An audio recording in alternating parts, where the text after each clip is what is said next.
Jedediah's world was etched in dust and silence. The sun, a merciless sovereign, reigned over his small, isolated ranch, bleaching the very color from the sky and baking the earth into a cracked and desperate mosaic. His days moved to a rhythm of hard labor and stark solitude, a penance he set for himself long ago. The wind was his only constant companion, a mournful voice that whispered through the splintered wood of his barn and carried the scent of dry grass and loneliness. He rose before the sun painted the eastern mesas in shades of bruised purple and fiery orange, his movements economical and practiced. He mended fences that seemed to lean away from the oppressive emptiness, tended to the few head of cattle that were his entire fortune, and felt the weight of a past he could never outrun settle upon his shoulders like a shroud. Each morning, the face of his sister, Sarah, flickered behind his eyes, a ghost of a memory, vibrant and painful. He remembered her laughter, a sound like wind chimes in a summer breeze, and the terrifying silence that followed. He had been too far away, too slow, too consumed with his own youthful pride to save her from the sickness that took her. The guilt was a cold stone in his gut, a permanent fixture in the barren landscape of his soul. His isolation was not a choice born of misanthropy, but a self-imposed exile. He believed he was unworthy of connection, a man who failed in the one duty that mattered. He existed, he worked, he endured. That was all. One day, the gnawing need for salt and flour drove him from his sanctuary. The town of Redemption was a foul place, a festering wound on the prairie. It smelled of cheap whiskey, unwashed bodies, and despair. Men with eyes like cold chips of slate watched him from the shadows of saloons, their gazes lingering on the worn Colt peacemaker strapped to his hip. Jedediah kept his head down, his jaw set, his one goal to procure his goods and retreat back to the familiar quiet of his land. He hated the noise, the press of bodies, the casual cruelty that hung in the air like humidity. But today, the usual low thrum of the town was different. A crowd gathered in the main square, a knot of ugly excitement. Their voices were a low, guttural buzz, like flies on a carcass. Jedediah's instinct screamed at him to turn, to ride away and make do without the flour. But a force, something cold and dreadful, pulled him closer. He tethered his horse, his hand resting on the smooth wooden grip of his pistol, a subconscious comfort. He pushed through the sweaty, jostling bodies, the stench of stale tobacco and greed filling his nostrils. And then he saw her. In the center of the square, on a crude wooden platform, stood an iron cage. It was a beastly thing, rusted and cruel, more suited for a wild animal than a person. Inside, a young woman knelt on the dusty floorboards. She was a fragile collection of sharp angles and shadowed hollows, her dress torn and filthy, her hair a matted tangle of pale blonde. Her wrists were bound with coarse rope, the skin beneath rubbed raw and angry. But it was her eyes that stopped his heart. They were wide with a terror so profound it seemed to have extinguished all other light, leaving only a vacant, haunted stillness. A portly man with a sweat-stained waistcoat and a booming, obnoxious voice acted as auctioneer. He gestured to the cage with a flourish, his words a vile torrent. "A fine specimen. Strong back, won't give you no trouble. Quiet as a church mouse." The crowd laughed, a coarse, ugly sound that made Jedediah's hands clench into fists. They were not seeing a person. They were seeing an object, a tool, a thing to be bought and used and broken. In that moment, the girl in the cage vanished.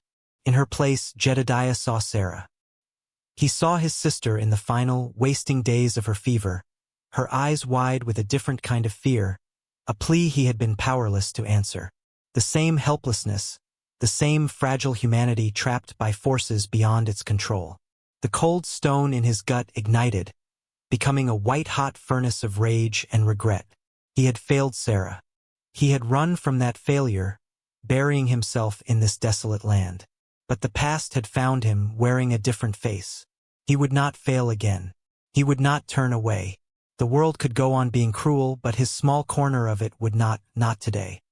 He pushed forward, his tall frame parting the crowd like a ship's prow through a murky sea. The murmurs died down as he approached the platform, his expression a mask of cold fury. The auctioneer faltered, his booming voice trailing off into an uncertain squeak as he met Jedediah's gaze. Jedediah's eyes were the color of a stormy sky, and in their depths, the man saw a promise of violence that no amount of bluster could withstand. "How much?" Jedediah's voice was low, a gravelly rumble that cut through the sudden silence. It was not a question. It was a demand. The auctioneer, trying to regain some semblance of control, puffed out his chest. "The bidding starts at $50 for this prime piece of property." Jedediah didn't even blink. He reached into his pocket and pulled out a worn leather pouch. He didn't count the coins. He tossed a single, small silver coin onto the platform. It landed with a pathetic clink, a sound of profound insult. $5, Jedediah stated, his voice flat and absolute. "For the cage. The girl is not for sale." A gasp rippled through the crowd.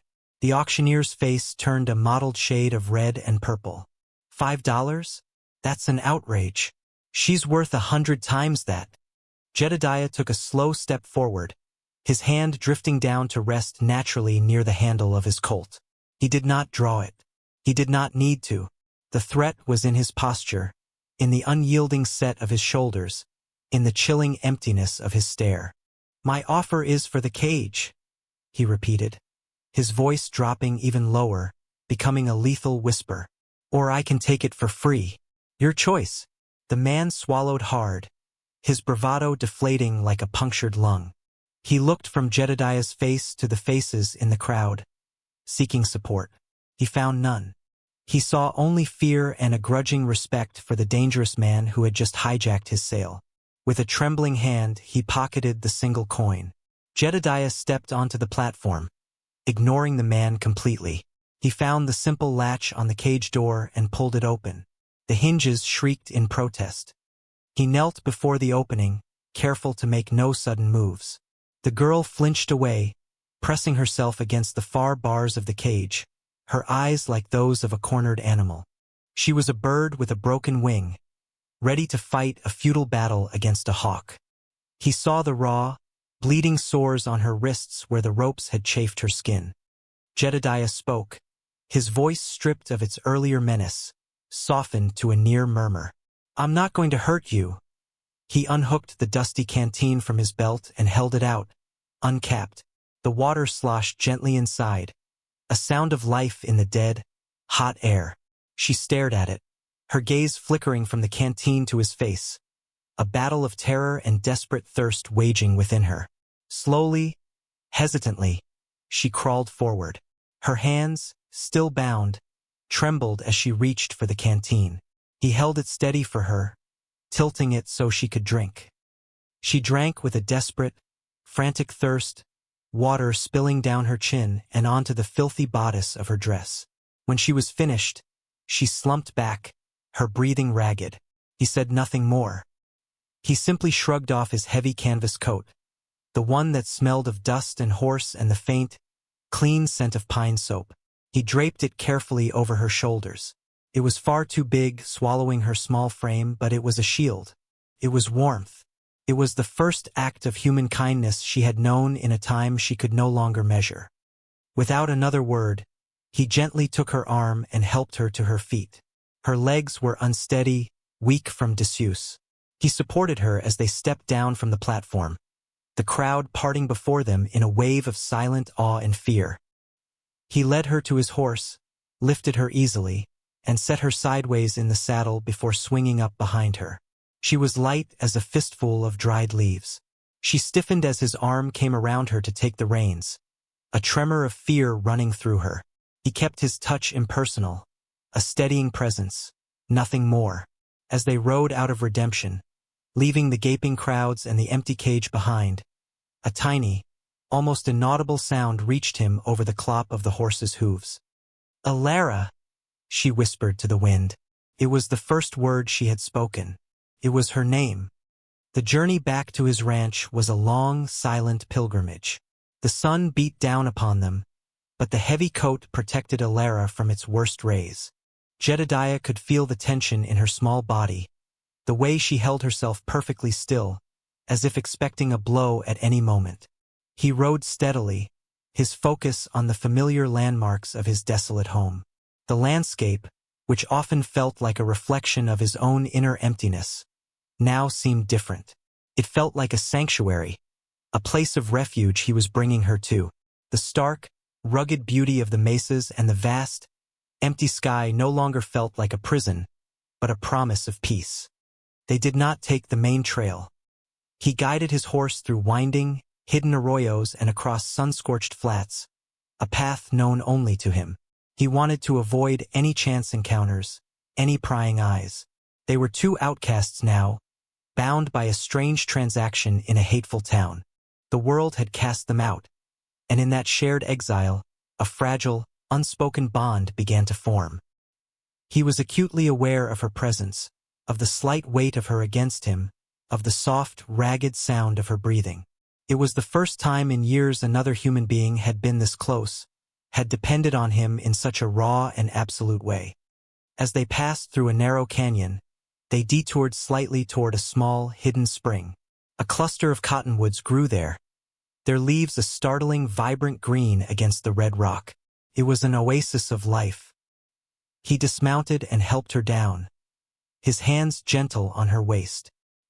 He refilled his canteen and then, using his handkerchief, he gently washed the dust and grime from her face. She flinched at his touch but did not pull away.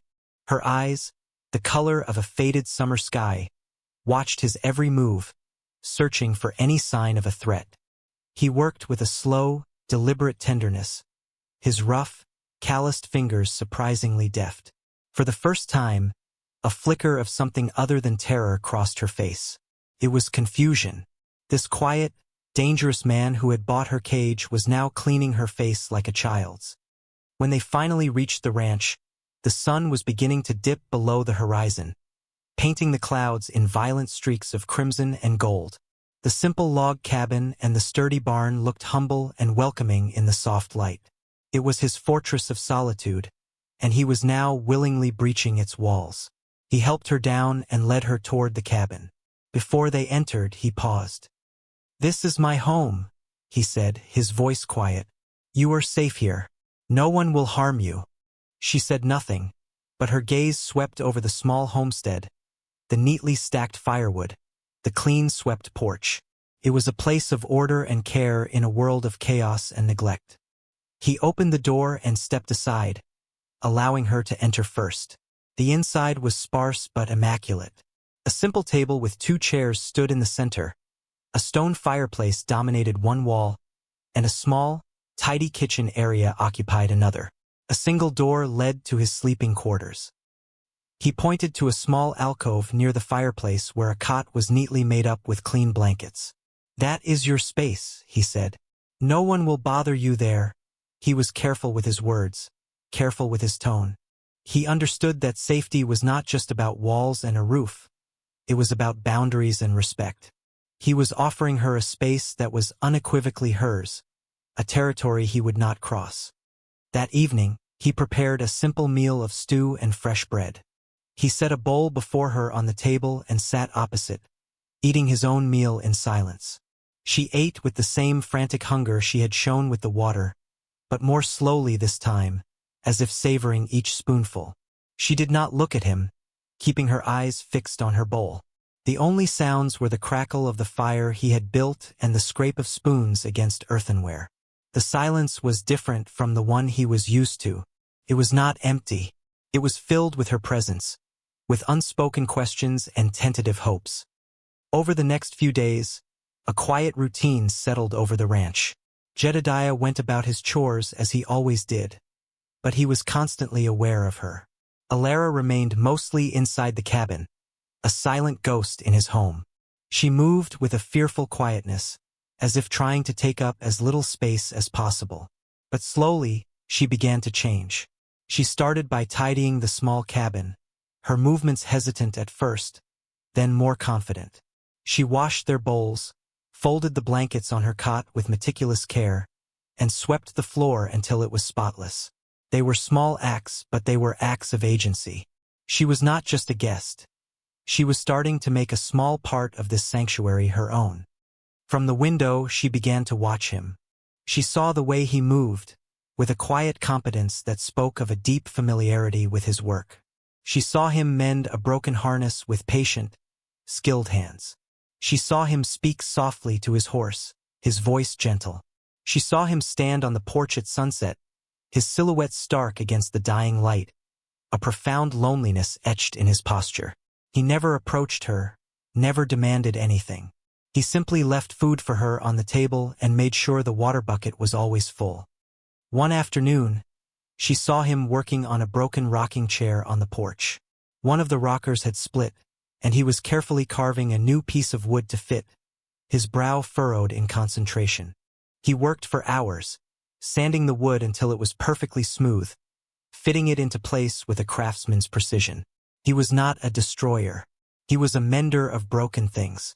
As she watched him, a tiny, fragile seed of trust began to sprout in the barren soil of her fear. This man, with his sad eyes and gentle hands, was not like the others. He was different. The fragile peace was shattered by the sound of approaching horses. It was not the steady, lone rhythm of Jedediah's mount, but the hurried, chaotic beat of several riders.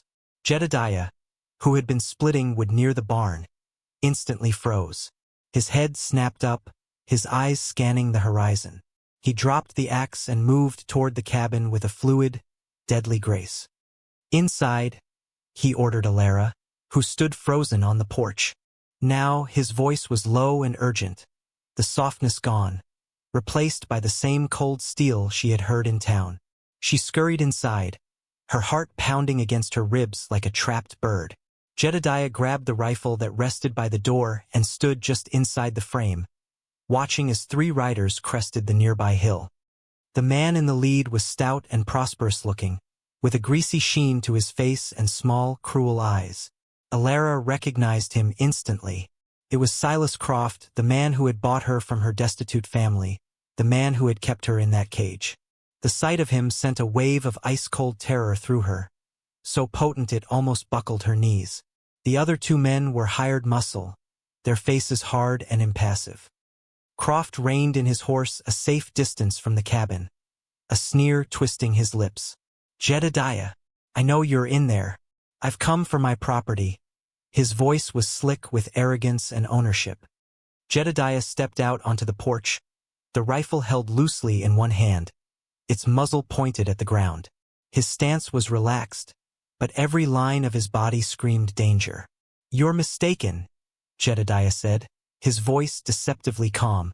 "There's no property here that belongs to you." Croft laughed, a short, ugly bark. "Don't play games with me, rancher. I have a bill of sale for the girl. Paid a fair price for her.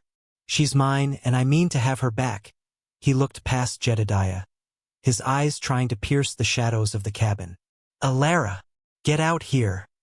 At the sound of her name from his lips, Alara flinched as if struck. A whimper escaped her throat. She pressed herself against the wall, trying to become invisible. But then she looked at Jedediah's back. He stood between her and the monsters, a solid, unmoving wall of defiance. He was her shield.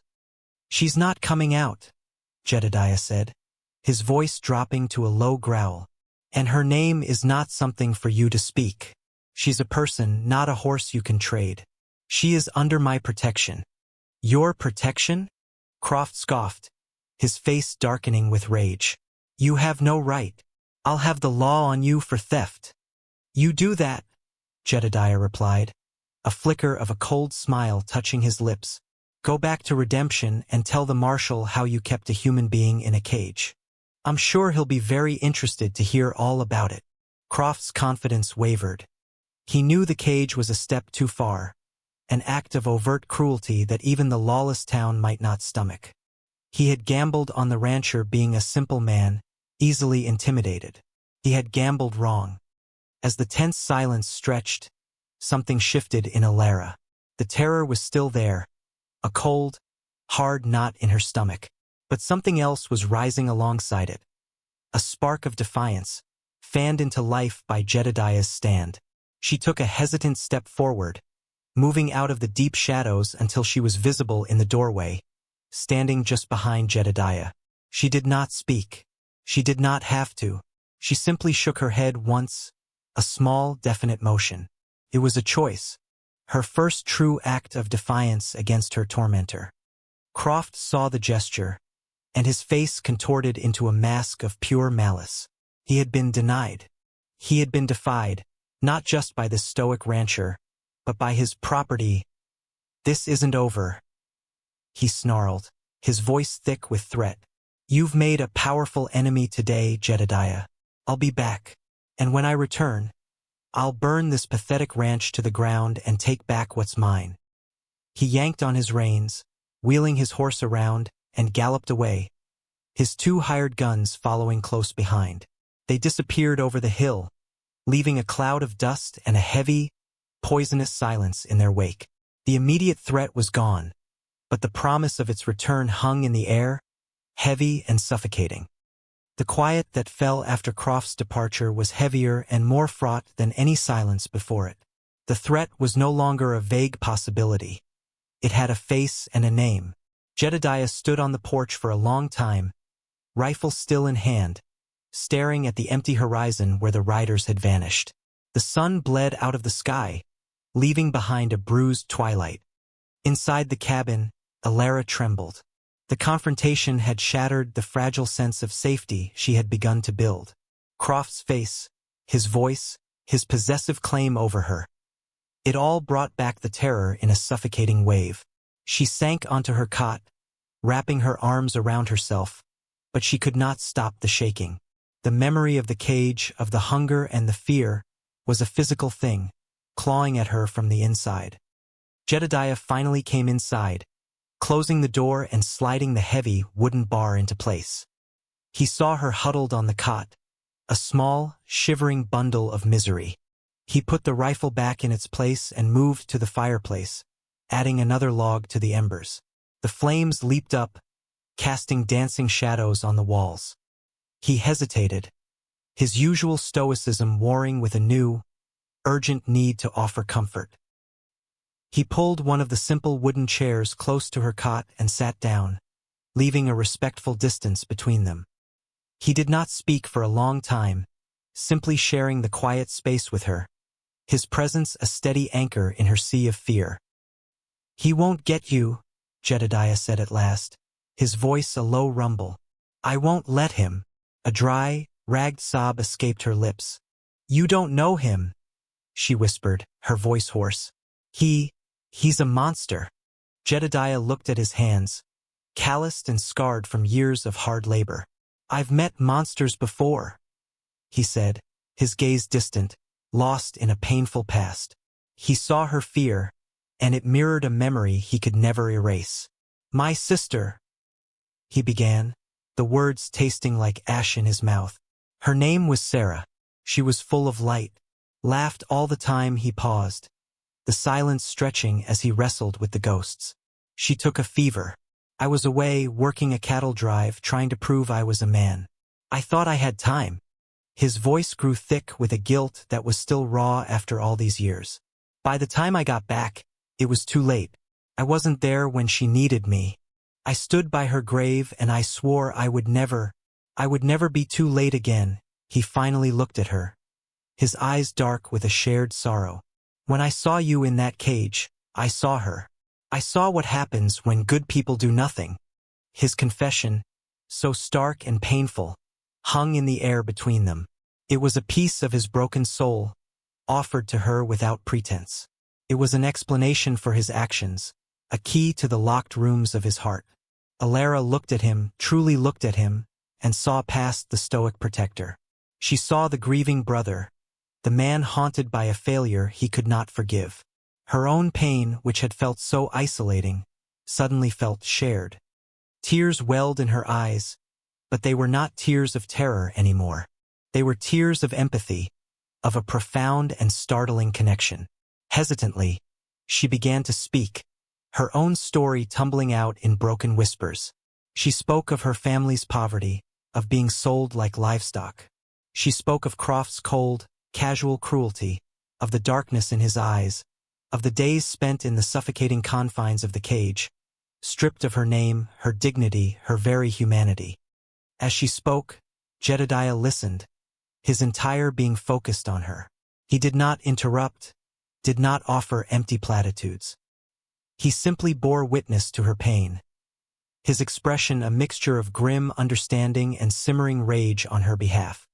When her words trailed off into exhausted silence, her shoulders still shook with spent emotion. Without thinking, moved by an instinct older and deeper than reason, Jedediah reached out and covered her trembling hand with his own. His touch was warm and firm, a solid point of contact in a dizzying world. It was not a gesture of ownership or demand. It was a simple, profound statement.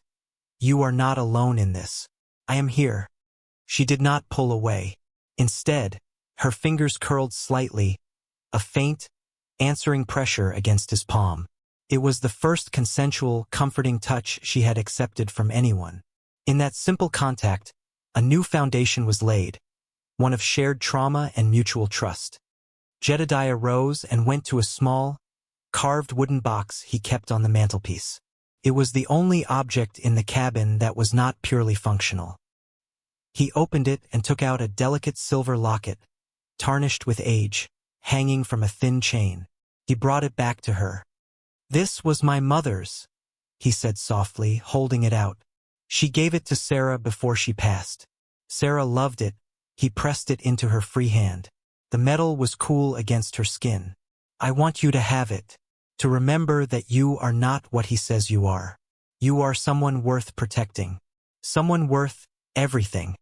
Alara stared at the locket, its surface glowing softly in the firelight. It was more than a gift. It was a legacy. It was his past, his pain, and his hope for the future, all entrusted to her. She closed her hand around it, the smooth metal a tangible symbol of the bond that had just been forged between them in the flickering firelight of the lonely cabin. The threat of Silas Croft still loomed, but for the first time, Alara did not feel entirely lost.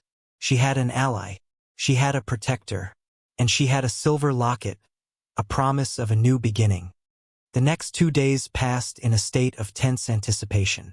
Jedediah worked methodically, preparing for the storm he knew was coming. He reinforced the cabin door, boarded up the smaller window in the back, and cleaned and oiled his rifle and his Colt with grim focus.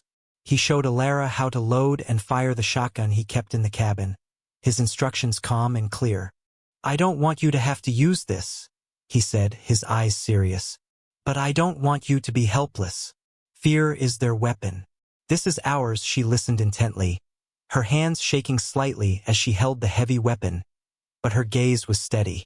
The helplessness was being burned away, replaced by a cold, hard resolve. The attack came at dusk, just as Jedediah had predicted. The sky was a canvas of bruised purples and angry reds. A shout from the distance announced their arrival. Jedediah peered through a crack in the door. It was Croft, and he had brought 5 men with him this time, their silhouettes dark and menacing against the dying light. They carried torches, their flames flickering like malevolent eyes in the twilight. "Inside," Jedediah said, his voice a low command. Alara retreated from the window, her heart hammering, the shotgun clutched in her hands. He barred the door, plunging the cabin into near darkness, lit only by the low glow of the fireplace. "Jedediah!" Croft's voice boomed from outside, dripping with triumphant malice. "I gave you your chance. Now I'm here to collect. Send out the girl, and I might let you live." Jedediah raised his rifle, resting the barrel in a notch he had carved in the window frame. He did not answer. The first gunshot came from his rifle, a deafening crack that sent one of Croft's men tumbling from his saddle with a cry of pain. Chaos erupted. Gunfire shattered the evening quiet, bullets thudding into the thick logs of the cabin. Splinters of wood flew through the air. Jedediah was a whirlwind of deadly efficiency. He moved from the window to the door, firing with a calm, calculated precision that was terrifying to behold. He was not a man fighting for land or pride. He was a force of nature protecting its own. One by one, Croft's men fell, their torches dropping to the ground, setting small fires in the dry grass around the cabin. Smoke began to fill the air, acrid and choking. Alara huddled near the fireplace, the shotgun a heavy, alien weight in her arms. She watched Jedediah, his face illuminated in brief, violent flashes of gunfire. He was magnificent. He was fighting for her, but he was outnumbered. A bullet tore through the sleeve of his shirt, grazing his arm. He grunted in pain but did not falter. Croft and his 2 remaining men took cover behind a watering trough, laying down a hail of suppressing fire. Jedediah was pinned down near the door, unable to get a clear shot. He fired his last shot from the rifle and it was empty. He drew his Colt, its 6 rounds a meager defense against the onslaught. From his cover, Croft screamed, "He's out! Rush him!" One of the men broke cover, running toward the cabin, his pistol blazing. Jedediah fired twice and the man fell. But the exchange had given Croft the opening he needed. He burst from behind the trough, charging the porch, his face a mask of rabid fury, a large hunting knife gleaming in his hand. He was too close for Jedediah to aim and fire effectively. Jedediah met him on the porch, a brutal, close-quarters struggle. They crashed against the wall, the sounds of their grunts and the thud of their bodies a sickening percussion. Jedediah managed to knock the pistol from Croft's hand, but Croft was surprisingly strong, fueled by rage. He drove Jedediah backward, raising the knife for a final, killing blow. It was in that split second that everything changed for Alara. The terror that had paralyzed her for so long transformed into a white-hot spear of protective rage. This man, this monster, was about to kill the only person who had ever shown her kindness, the only person who had seen her as human. He was about to destroy her sanctuary. She rose to her feet, the shotgun suddenly feeling light in her hands. She remembered Jedediah's words, his calm instructions. She raised the weapon, the stock pressed firmly against her shoulder. She did not aim for long. She did not hesitate.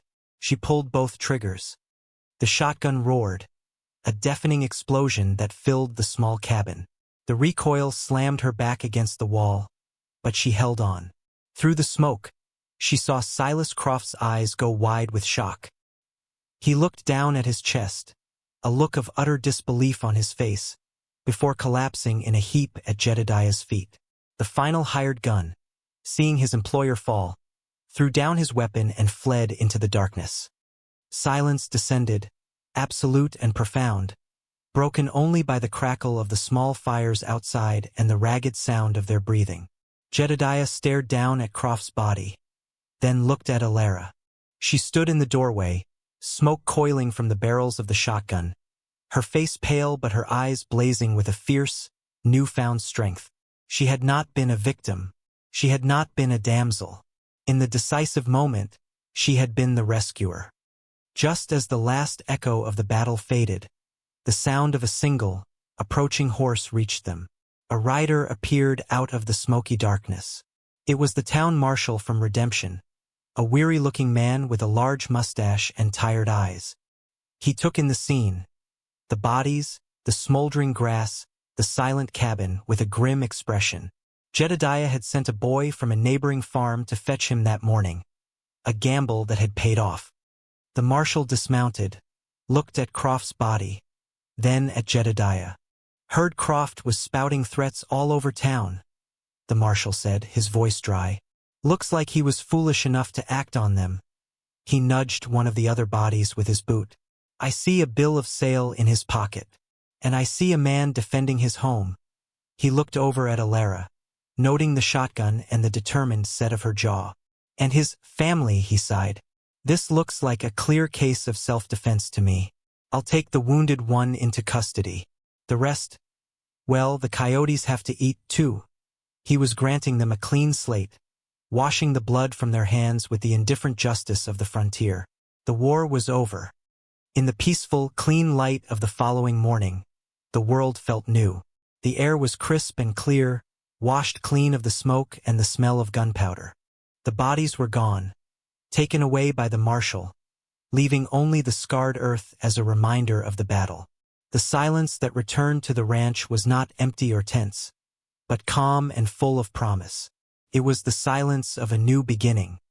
Jedediah and Alara worked together, their movements synchronized in a quiet, unspoken rhythm. He repaired the splintered door frame, his hands sure and steady. She swept the last of the debris from the cabin and tended to the gash on his arm, her touch gentle and confident. They were rebuilding their sanctuary piece by piece.